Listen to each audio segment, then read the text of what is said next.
Good morning. Good morning, Patrick. Good morning, Mark. Good morning, Miggy, Aldrin, and Aubrey. So, Morning po. lilima Morning, lang tayo sir. ngayon. Okay. Masaya. Aldrin, may puro bangs mo nakikita ko. Pakita mo yung magandang lalaki. Puro bangs nakikita ko eh. Good morning po. Yan. Yan. Okay. So, start na tayo. Recorded naman to eh. So, kung malilate sila, then na-late sila. So, recorded naman siya. Okay, I'm going to share a screen.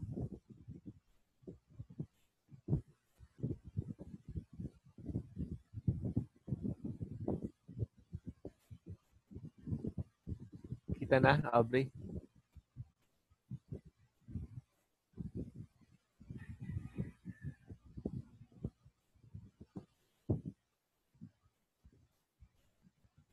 Okay.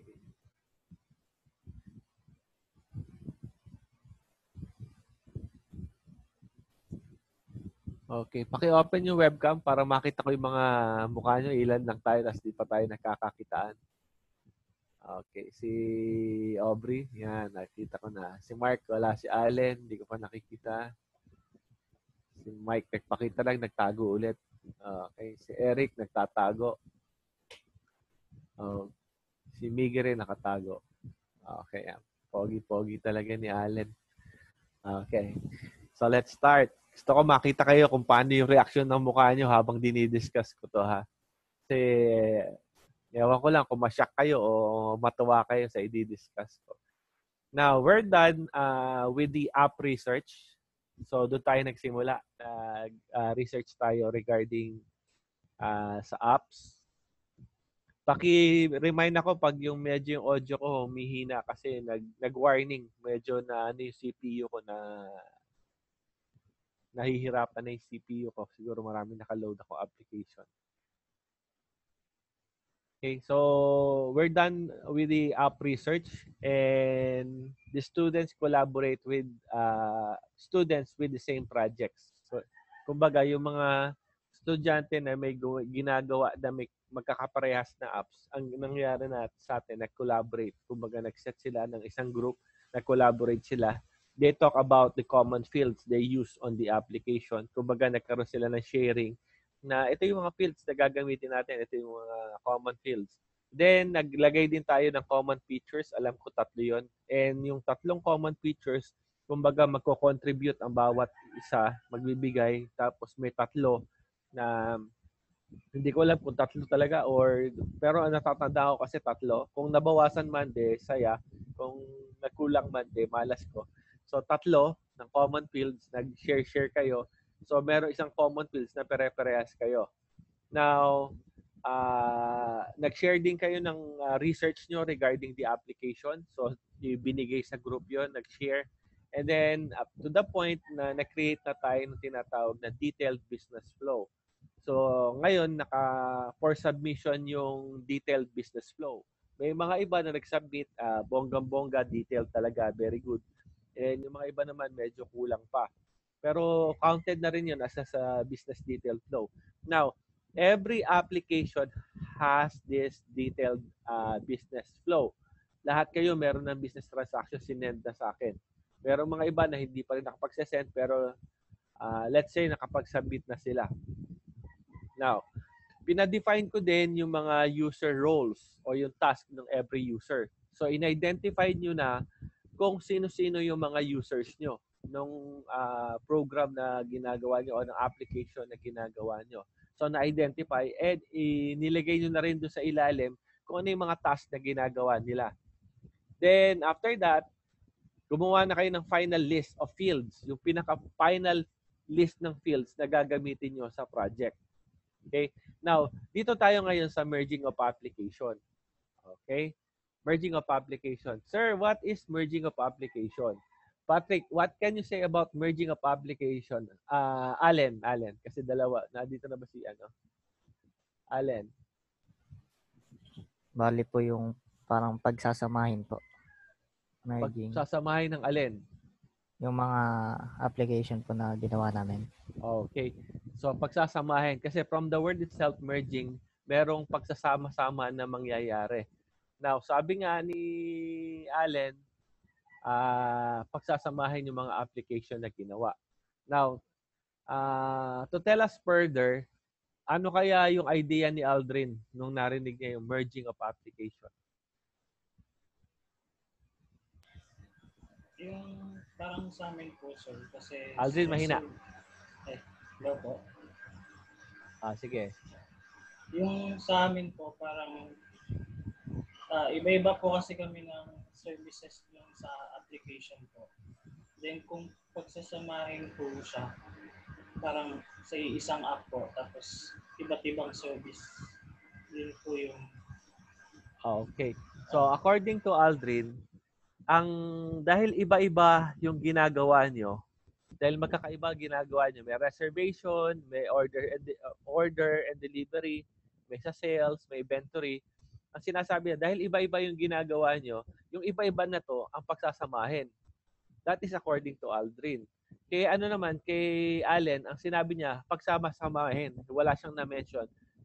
Parang ang thinking pa rin niya, ang magkakasama is yung reservation, magkakasama. Kung kay Aldrin, magkakasama yung iba-ibang application.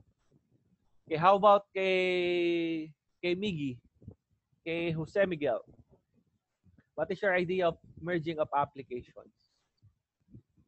Parang ganun din po, sir. Yung pagsasama-samahin din po yung mga features at yung functions ng apps. Okay, yung functionality ng apps. So yung mga na-research natin na functionality, pagsasama-samahin yung common features, tapos ilalagay mo doon sa application mo. Ganun ba yan, Miggy? Apo. Okay. So that is the idea of Miggy. Pagsasama-samahin natin lahat ng mga common fields, common features, yung mga shared apps, pagsasama-samahin, and i-develop natin yung isang application. I-develop ng isang estudyante yung isang application. Now, let's hear from Aubrey.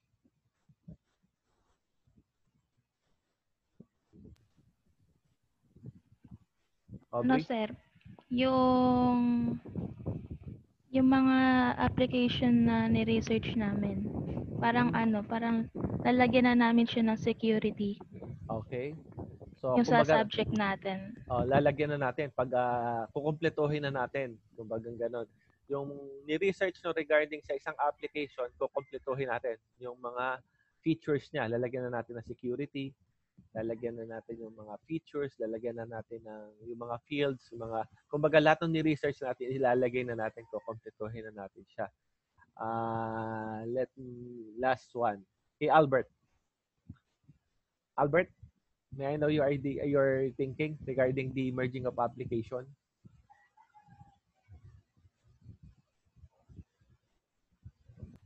Ganun din po, sir. Sama-samahin yung bawat ng apps.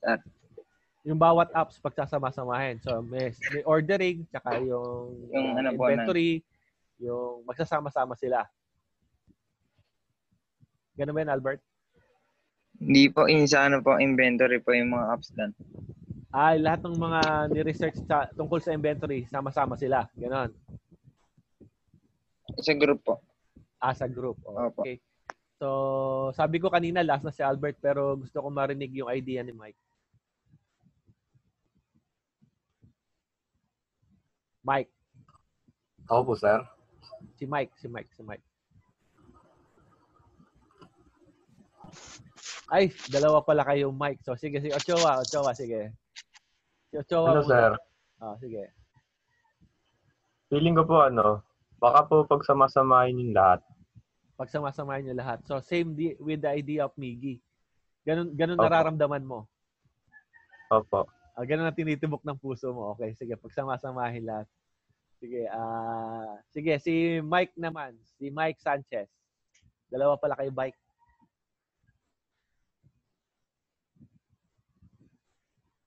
Mike Sanchez. Sir. Oh, what is your idea? Sir, kaka-join ko lang po, sir. Di ko po nabutan yung umpisa, sir. So, pag narinig mo yung merging of application, ano kaya mangyayari doon?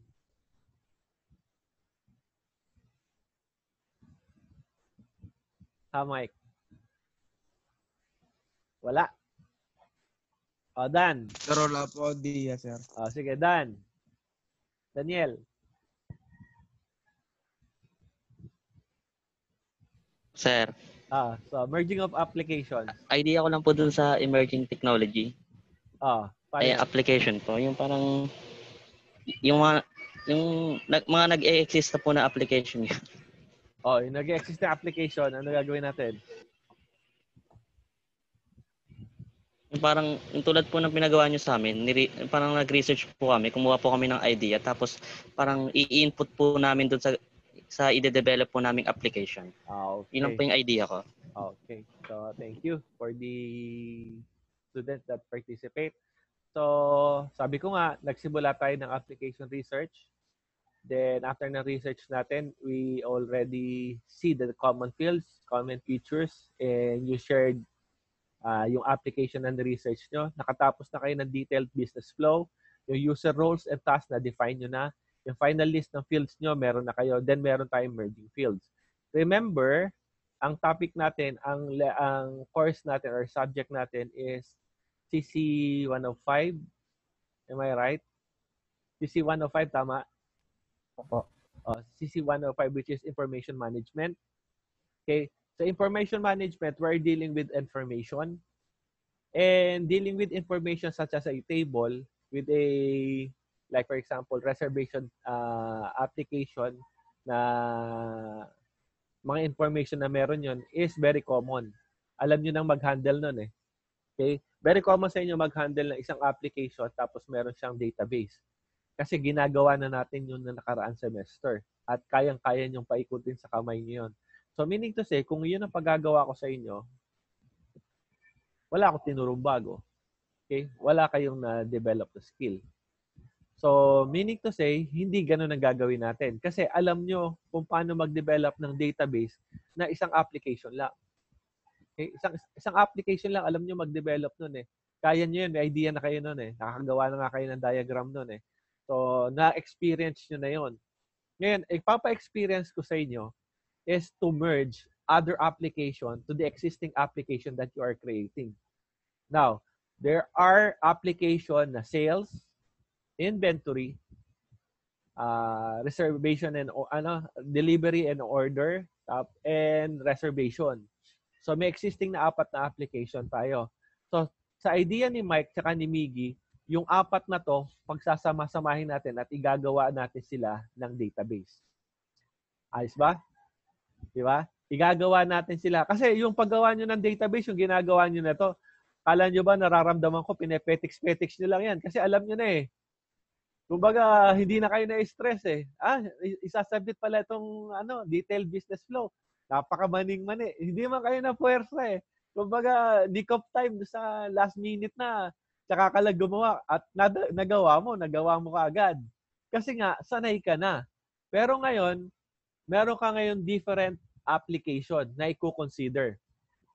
4 na application na i-consider mo at i-create mo sila ng database na yung mga fields na hindi kailangan ng mga redundant fields, tatanggalin mo na kasi you will create a database containing 4 application na related sila. Paano related? So may product na dumating, kukuhanin ngayon ni inventory. Itetara ni inventory. So dahil mayroong product na dumating, meron kayong ibebenta. So doon na ngayon yung ordering tsaka yung sa delivery. So, pwedeng mag-order, pwedeng mag-delivery. At the same time, pwede siyang magpa-reserve. Nakukuha ba? Pwedeng magpa-reserve. Ngayon, after ma-reserve, nag-order rin na, may pumasok na pera, nabayaran na, papasok ngayon ng sales. Okay? Papasok ngayon ng sales. Ang sales, magsasabi kung magkano kinita nila based dun sa ginawa nyong apps. Nakuha? So, ibig sabihin, yung application na binigay ko sa inyo na tagi-tagi sa kayo, lumalabas, module lang yan.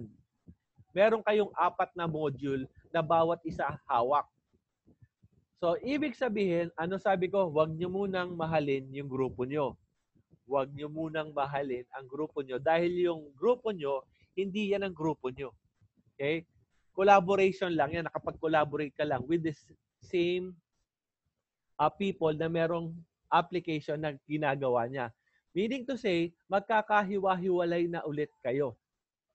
At lumalabas, itong huli ang magiging grupo mo. Yung huli ang magiging grupo mo. So, kukuha ko ng isang gumagawa ng sales, kukuha ko ng isang gumagawa ng inventory, kukuha ko ng isang gumagawa ng reservation, kukuha ko ng isang gumagawa ng ordering, ordering and delivery. So, 4. Yung 4 na yon i-merge natin as one application. As one application. Ngayon, the first task na gagawin nyo after merging nyo is to name your application. Papangalanan nyo ngayon yung application nyo. Like for example, Miggy. Miggy ang pangalan ng system nyo. Bakit Miggy ang napili nyo? So, idedepensahan nyo sa akin yan. Or you could have an initial, okay, that could reflect. Di ba yung mga application, like for example, yung company namin nag-develop ng system. Ang pangalan ng system is Nexus. Okay? Nexus. So siguro Nexus ang pangalan niya. So kayo, ano ipapangalan nyo sa system nyo? Na kailangan maging related sila. Now, bago ko kayo ipanag-merge, meron muna kayong kanya-kanyang idea, meron muna kayong kanya-kanyang research na ginawa, at meron na kayong regarding dun sa application na i-create nyo. Kaya ngayon, ibig sabihin, pag nagsama-sama kayo, alam mo na yung application na di-develop mo, alam mo na yung application na di-develop niya. Kumbaga, hiwa-hiwalay na.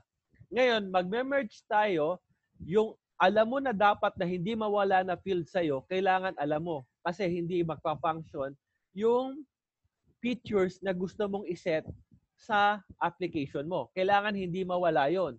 Now, all you have to do is collaborate to your team.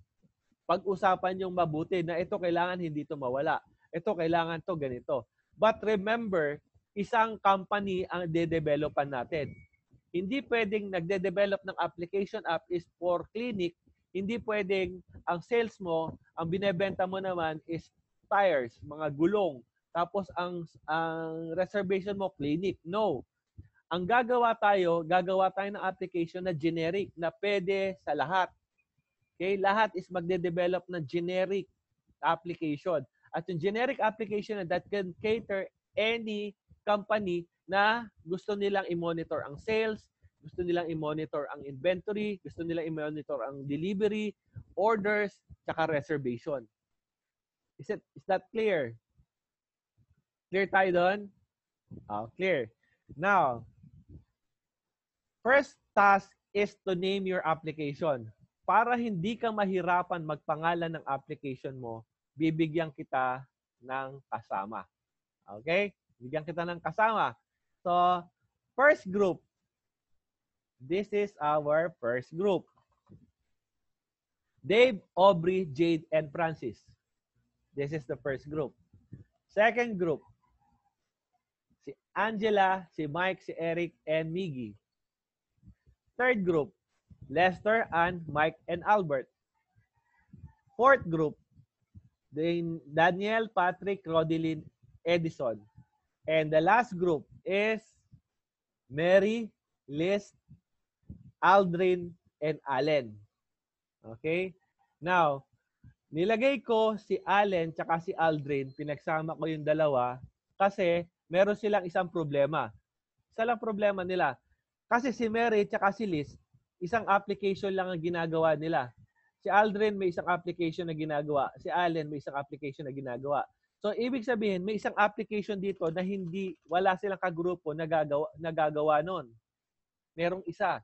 So, bahala na yung dalawa mag-provide ng kakulangan ng isa. Okay? Kaya pinagsama ko si Aldrin at si Allen dun sa group. Malaki tiwala ako kay Aldrin at kay Allen. Alam mo na si Allen, special yan eh. Ayaw na mag-report, gusto pa nagre-report. Ngayon, ayaw man niya, bibigyan ko sila ng task na sila magde-develop kung ano man yung kulang. Then the rest is kompleto ang member nyo. Lahat yan nandyan, kompleto. Meron yung kanya-kanya. Yes. Sir, dalawa po yung mic. Dalawa yung mic.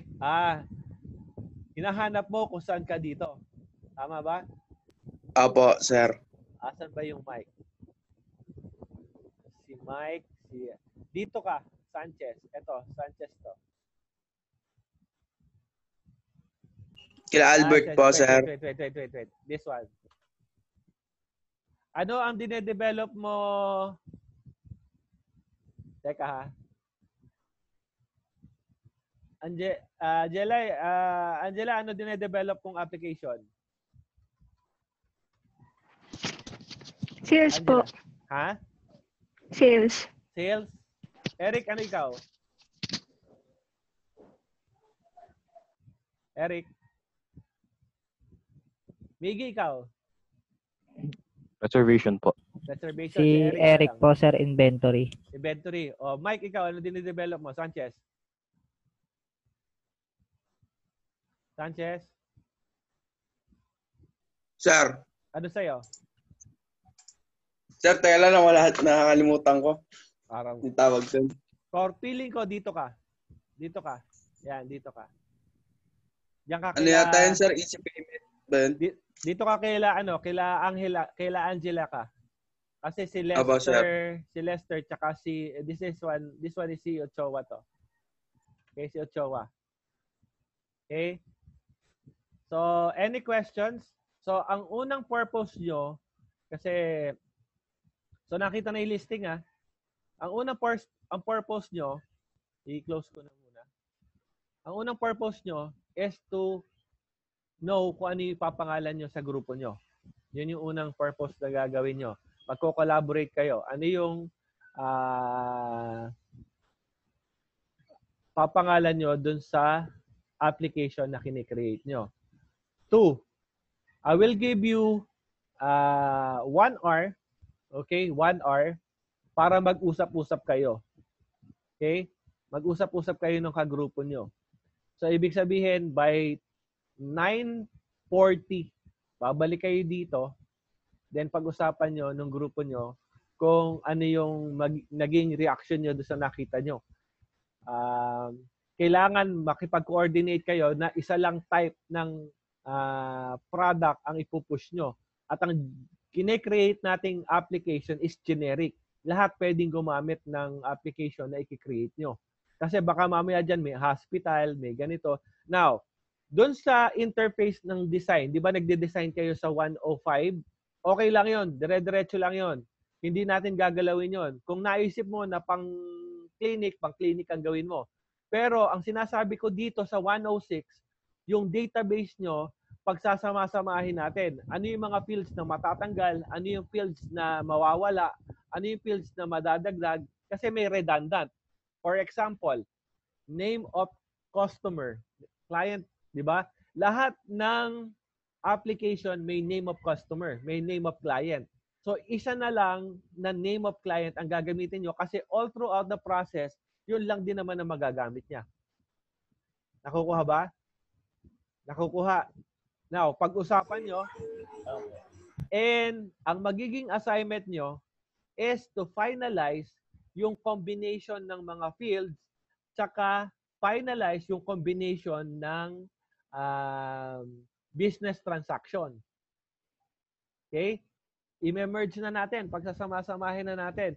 Ano ngayon ang business transaction mo? Paano ngayon ang sign up? Paano ang pagsa-sign in? Paano ngayon yung process? Kasi may nakasama ka na eh. Alin ang unang application na pupuntahan? Sino ang ano nito? Ilan na ang user nito ngayon? Dahil nagsama-sama tayo. Hindi yung iba yung nag-a-approve ng sa reservation. Mababago ngayon yung responsibility ng bawat user. Okay? So, hindi ibig sabihin na 4 kayo, 4 na ngayon yung taga-approval. Hindi ganon. Kasi isa lang yan, isang company lang ang gagamit niyan.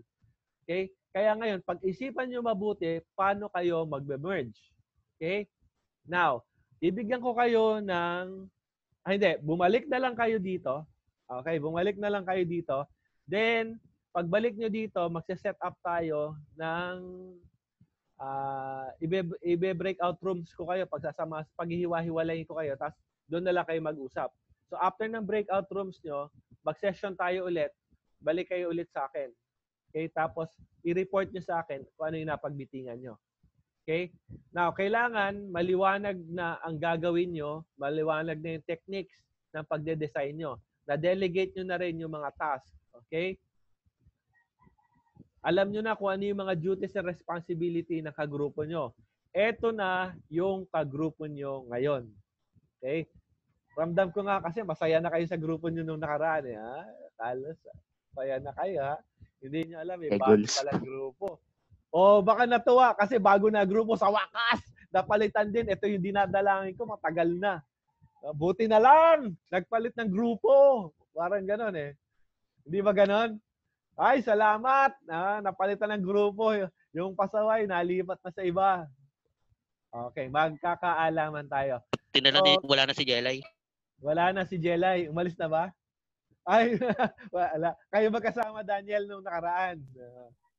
Sir, masama talob ni Jelay. Sir. Wala na pa sa grupo. Ganon. Binasag ko talaga yan. Binasag ko talaga. Tiningnan ko yung hindi magkaka-vibes. Like for example, si Aldrin tsaka si Allen, di mo nag-uusap yung dalawa na yan. Eh. Pinagsama ko sila.